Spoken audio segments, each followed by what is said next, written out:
Injury to the knee joint, to the meniscus, and also to the ligament called as ACL often requires a surgery. Here we see how this keyhole surgery is performed. The meniscus here is very unstable and keeps coming out even if you're trying to push it back in, so this will definitely need a repair. These are the fibers of ACL after the tear. You can see only few fibers are hanging out. We need to clean this area very well so that we can place the tunnels for a new ligament. This is our drills and these are the special reamers which go. Going back to the meniscus, once it is put back in its place, we will use stitches like this to fix it to the soft tissue. This is the second stitch. And finally, this is our third stitch. After this, it has become very stable. We go back to drilling bone tunnels in the tibia bone. Then this is our new graft. This has been taken by two tendons of the hamstring muscles.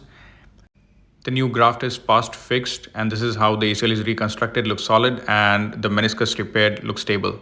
Patient is ready for recovery.